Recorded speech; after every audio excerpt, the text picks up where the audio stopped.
Good morning, students. Have a nice day.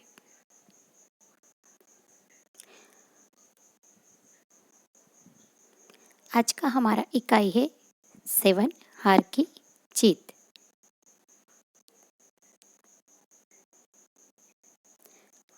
इस इकाई के लेखक हैं सुदर्शन जी।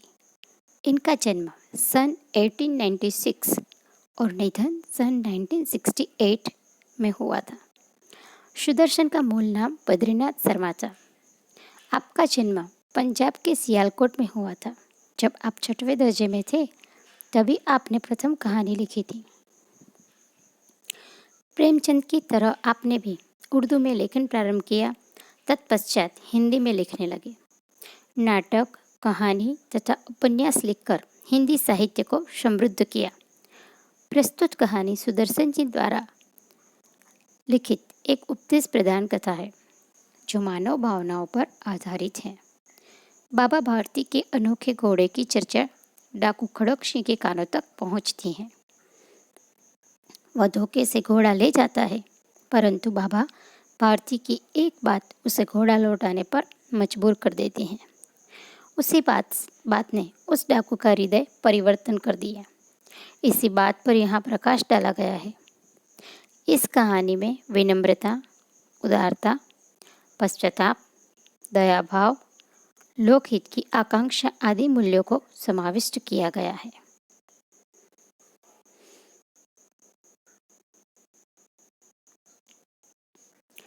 माँ को अपने बेटे और किसान को अपने लहलहाते खेत देखकर जो आनंद आता है, वही आनंद बाबा भारती को अपना घोड़ा देखकर आता था। भगवत भजन से जो समय बचता वह घोड़े को अर्पण हो जाता था। वह घोड़ा बहुत ही सुंदर और बलवान था। जैसे कि माँ को अपने बेटे को देखकर और किसान को अपने लहलहाते खेत कर जैसा आनंद और खुशी मिलती है, वैसा आनंद और खुशी बाबा भारती को अपने घोड़े को देखकर आती थी। वो भगवत भजन कीर्तन सब करते थे, तो उसमें से जो समय बचता था तो बाकी का समय वो घोड़े के साथ बिताते थे, क्योंकि उनका घोड़ा बहुत ही सुंदर और बलवान भी था और उनके जैसा घोड़ा पूरे इलाके में कहीं भी न था। इसलिए बाबा भारती ने उसे सुल्तान कहकर पुकारते। जैसे कि सब लोग अपने जो पालतू प्राणी होते उनके कुछ न कुछ नाम रखते, वैसे उन्होंने उनका नाम सुल्तान रखा था। वो अपने हाथ से खरहरा करते, खुद दाना खिलाते और देख देख कर प्रसन्न होते थे।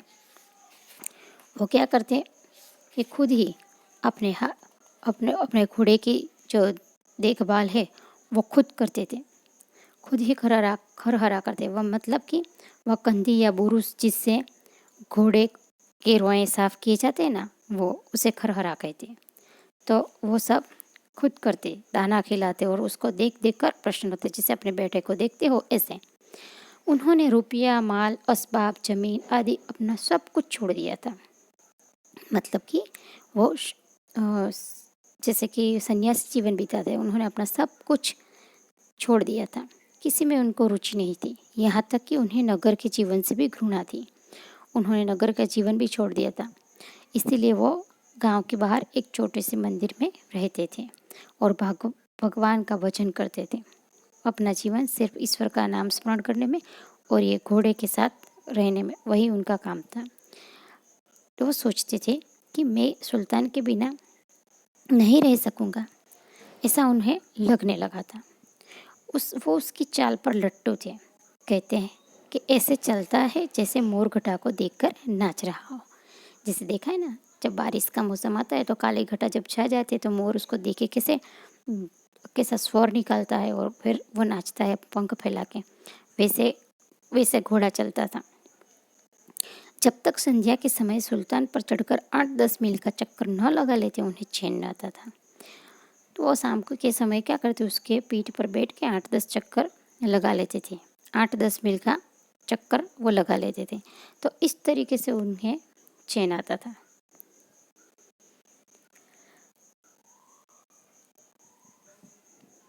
खड़क सिंह इस इलाके का कुख्यात डाकू था। उस समय जब 1800 की जो सदी थी उस समय में, और ऐसी कहानियाँ बहुत आपने सुनी होगी जैसे कि डाकू होते हैं, लुटारू होते, तो उस समय डाकू और लुटारे का बहुत भय था। तो उसी समय में खड़क सिंह उस इलाके का कुख्यात डाकू था, बहुत ही खतरनाक। लोग उसका नाम सुनकर कांपते थे। होते होते सुल्तान की कीर्ति उसके कानों तक भी पहुंची। अब सब उसकी तारीफ करते थे, तो ये बात उस खड़क सिंह के कानों तक भी पहुंच गई। तो उसका हृदय उसे देखने के लिए अधीर हो उठा। सबने बहुत तारीफ की, तो उसे भी लगा कि मुझे भी उसे देखना चाहिए, इसलिए वो उतावला हो गया। तो वह एक दिन दोपहर के समय बाबा भारती के पास पहुंचा और नमस्कार करके बैठ गया। उसको रहा नहीं गया। इसलिए एक दिन क्या हुआ कि दोपहर के समय वो बाबा भारती के वहाँ पहुंचा और उनके सामने नमस्कार करके बैठ गया। तब बाबा भारती ने पूछा कि खड़क सिंह, क्या हाल है। वैसे बाबा भारती भगत थे, उसके पास कुछ भी ऐसा नहीं था कि वो खड़क सिंह उससे छीन ली, इसलिए उनको खड़क सिंह का कोई भी भय नहीं था, इसलिए वो उसको पहचानते थे। उन्होंने पूछा कि क्या हाल है।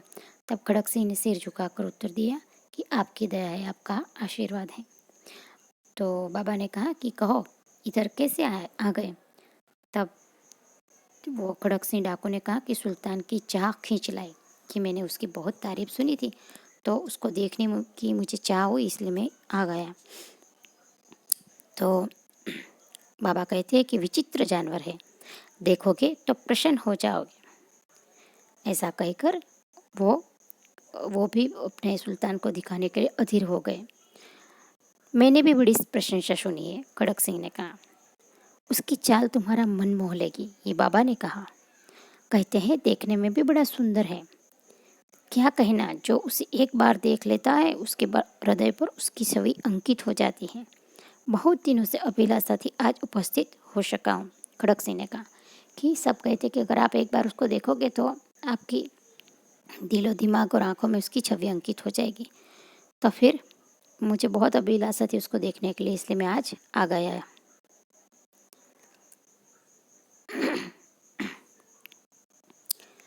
बाबा भारती और खड़क सिंह अस्तबल में पहुंचे। अस्तबल मतलब कि जहाँ घोड़ों को रखा जाता है, उस जगह को अस्तबल कहते हैं। तो वो लोग वहाँ पे पहुंचे। बाबा ने घोड़ा दिखाया घमंड से, जैसे कि हमारे पास कोई अच्छी सी चीज़ होती है तो हम जिस तरह के सामने उसका कैसे प्रदर्शन करते, कैसे उसे गर्व से दिखाते, वैसे गर्व से बाबा ने घोड़े को खड़क सिंह को दिखाया। खड़क सिंह ने घोड़ा देखा और आश्चर्य से उसकी आंखें खुली की खुली ही रह गई। उसने सहस्त्रों घोड़े देखे थे, लेकिन परंतु ऐसा बांका घोड़ा उसकी आंखों से कभी न गुजरा था। क्योंकि आज उसने जो सुल्तान को देखा, तो ऐसा घोड़ा उसने कहीं भी नहीं देखा था। सोचने लगा कि वाकई की बात है, ऐसा घोड़ा खड़क सिंह के पास होना चाहिए था। इस साधु को ऐसी चीज़ों से क्या लाभ। तो ये सोचकर उसके मन में लालसा जागी। कुछ देर तक आश्चर्य से खड़ा रहा। उसके पश्चात उसके हृदय में हलचल होने लगी, उसको पाने की लालसा जागी। बालकों की सी अधीरता से बोला, परंतु बाबा जी इसकी चाल न देखी तो क्या। ऐसा कहने लगा। बाबा जी ने कहा, बाबा जी भी मनुष्य ही थे, बराबर। तो उसे भी बहुत चाह थी अपने पास जो चीज़ अच्छी है उसको दिखाने की, उसकी प्रशंसा सुनने की। अपनी वस्तु की प्रशंसा दूसरे के मुख से सुनने के लिए उनका हृदय अधीर हो गया, इसलिए वो भी दिखाने के लिए आतुर थे। घोड़े को खोलकर बाहर ले गए। घोड़ा वायु वेग में उड़ने लगा। घोड़े की चाल देखकर उसके हृदय पर सांप लौट गया। किसके? खड़क सिंह के। वह डाकू था और जो वस्तु उसे पसंद आ जाए उस पर वो अपना अधिकार समझने लगता था, कि साम दाम दंड करके वो चीज़ वो हासिल कर ही लेता था। और ये तो बाबा थे, उनके पास तो कुछ अपने बचाव में करने के लिए कुछ नहीं था। तो वो सोचने लगा कि ये घोड़ा तो मेरे पास ही होना चाहिए। उसके पास बाहुबल था और आदमी थे। जाते जाते उसने कहा कि बाबा जी, मैं यह घोड़ा आपके पास न रहने दूंगा। वैसे उसने खुलेआम कर बोल ही दिया कि ये घोड़ा तो मैं लेके जाऊंगा। अब बाबा की नींद हराम हो गई। बाबा भारती डर गए। अब उन्हें रातों को नींद न आती थी। सारी सारी रात अस्तबल की रखवाली में कटने लगी। प्रति क्षण खड़क सिंह का डर उसको लगा रहता था कि कभी भी वो आ जाएगा और मेरे घोड़े को यहाँ से चुरा ले जाएगा या फिर छीन ले जाएगा। परंतु फिर क्या हुआ कि बहुत महीने बीत गए और वह न आया। यहाँ तक कि बाबा भारती कुछ असावधान हो गए। पहले वो सावध थे, लेकिन अब क्या हुआ कि उसे लगा कि शायद वो भूल गया होगा। तो वैसे फिर वो निश्चिंत हो गए।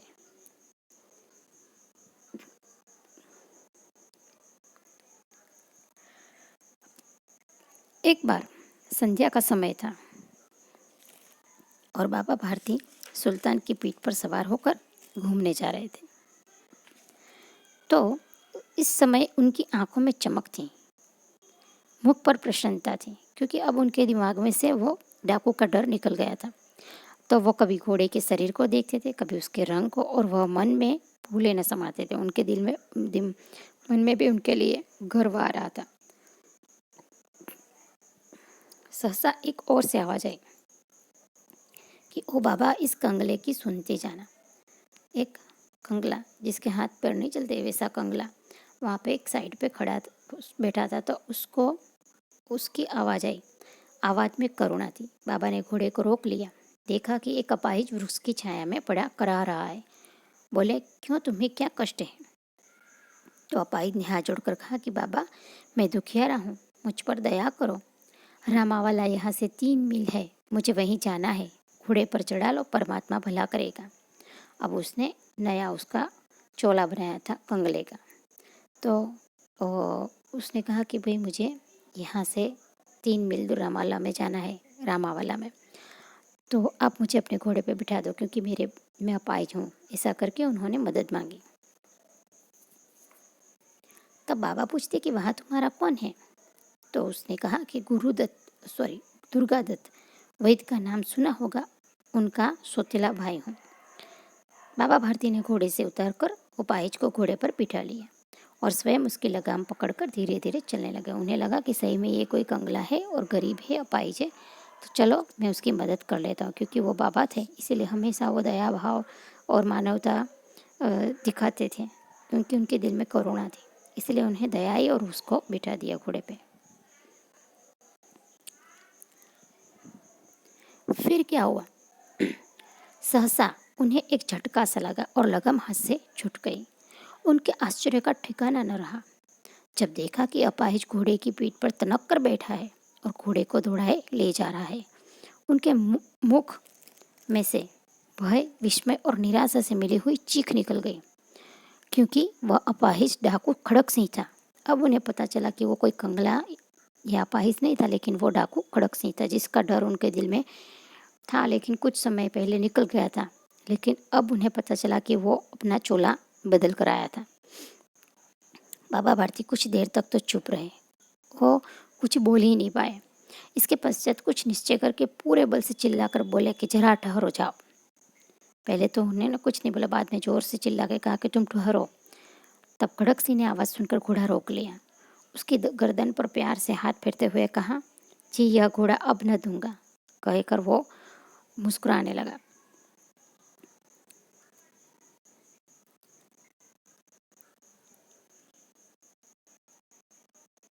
मगर एक बात सुनते जाओ, बाबा ने कहा। खड़क सिंह ठहर गया। बाबा भारती ने निकट जाकर उसकी ओर ऐसी आंखों से देखा जैसे बकरा कसाई की ओर देखता है। वो उनका जो गुस्सा था, जो दुख था, वो उनकी आंखों में दिख रहा था। फिर कहा कि यह घोड़ा तुम्हारा हो चुका है, मैं तुमसे इसे वापस करने के लिए नहीं कहूँगा, परंतु खड़क सिंह केवल एक प्रार्थना करता हूँ, उसे अस्वीकार न करना, नहीं तो मेरा दिल टूट जाएगा, कहकर उसको एक बात बताते हैं। बाबा जी, आज्ञा कीजिए, मैं आपका दास हूँ, केवल यह घोड़ा न दूंगा। उन्होंने कहा, मैं आपकी सब बात मानूंगा, लेकिन ये घोड़ा आपको नहीं दूंगा। तो बाबा ने कहा कि अब घोड़े का नाम न लो, मैं तुमसे इसके विषय में कुछ न कहूँगा। मेरी प्रार्थना केवल यह है कि इस घटना को किसी के सामने प्रकट न करना। वो ऐसी बात कहते कि जिसको सोचने के लिए खड़क सिंह मजबूर हो जाता है। खड़क सिंह का मुंह आश्चर्य से खुला रह गया। उसका विचार था कि उसे घोड़े को लेकर यहाँ से भागना पड़ेगा, परंतु बाबा भारती ने स्वयं उससे कहा कि इस घटना को किसी के सामने प्रकट न करना, क्योंकि वो गोपनीय क्यों रखना चाहते थे। इससे क्या प्रयोजन सिद्ध हो सकता है, वो सब उसके दिमाग में एक बार ये सब विचारधारा शुरू हो गई। खड़क सिंह ने बहुत सोचा, लेकिन उसकी समझ में कुछ भी नहीं आता। बहुत सिर मारा, परंतु कुछ समझ में न आ सका।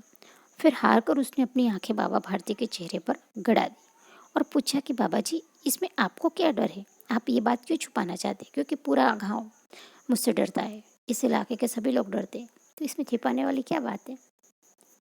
मुझे किसी का डर नहीं, तो फिर आप क्यों छुपाना चाहते हैं ऐसा? वो कहने लगा।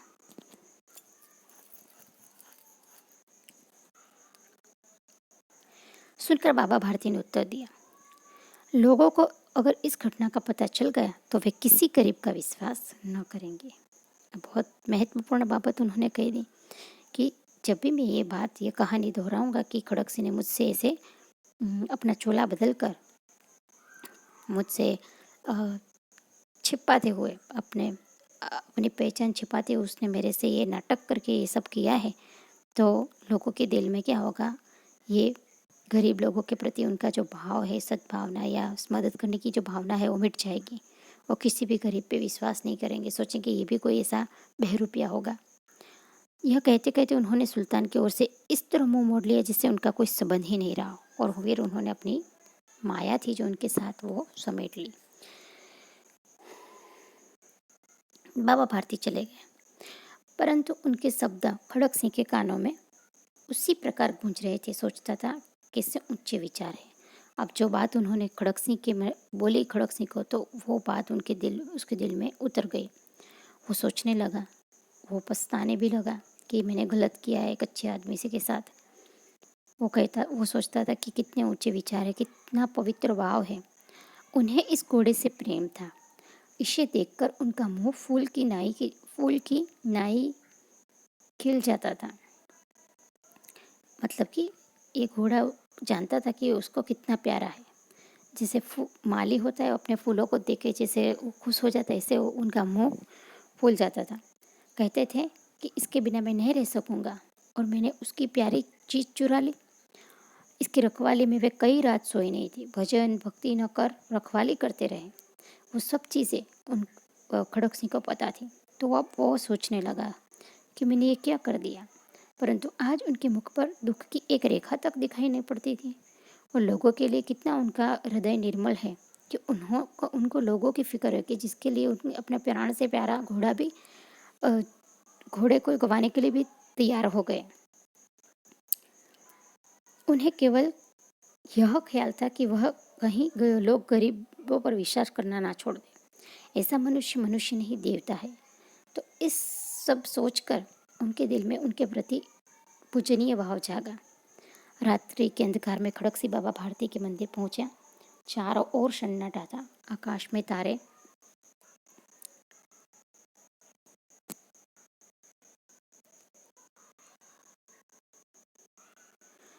में तारे टिमटिमा रहे थे, और थोड़ी देर दूर पर गांव के कुत्ते भौंक रहे थे। मंदिर के अंदर कोई शब्द सुनाई नहीं देता था। पूरी नीरव शांति थी। खड़क सिंह सुल्तान की बांह पकड़ते हुए था। वह धीरे धीरे अस्तबल के फाटक पर पहुंचा। फाटक खुला पड़ा था। किसी समय वहां बाबा भारती स्वयं लाठी लेकर पहरा देते थे। जब उन्हें खड़क सिंह का डर था, जब उनका घोड़ा अस्तबल में था तब, परंतु आज उन्हें किसी चोरी किसी डाके का भय न था, क्योंकि उसके अस्तबल में वह घोड़ा ही न था। खड़क सिंह ने आगे बढ़कर सुल्तान को उसके स्थान पर बांध दिया और बाहर निकलकर सावधानी से फाटक बंद कर दिया। इस समय उसकी आंखों में नेकी के आंसू थे। रात्रि का तीसरा प्रहर बीत चुका था।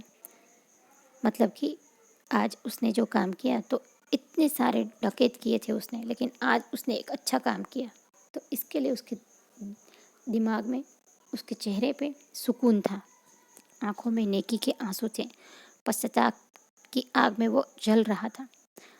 तब रात्रि का तीसरा पहर बीत चुका था। चौथा प्रहर आरंभ होते ही बाबा भारती ने अपनी कुटिया से बाहर निकले ठंडे जल से स्नान किया।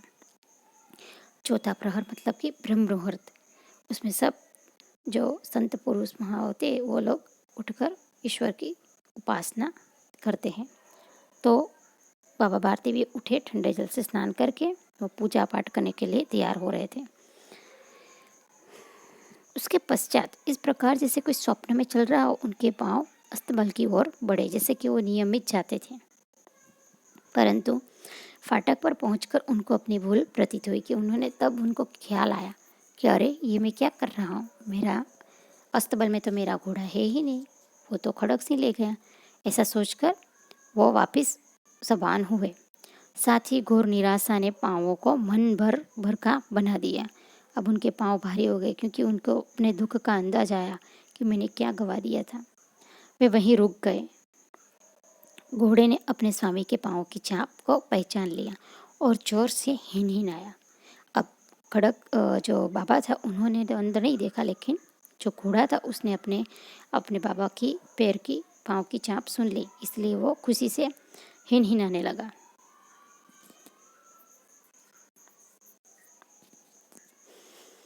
अब बाबा भारती आश्चर्य और प्रसन्नता से दौड़ते हुए अंदर घुसे। अब बाबा भारती को नवाई लगी। आश्चर्य हुआ कि अरे, मेरे अस्तबल में वो घोड़ा तो है ही नहीं, कहाँ से आवाज आई। तो वो चौकन्ने होकर वो अंदर घुसे दौड़ते हुए।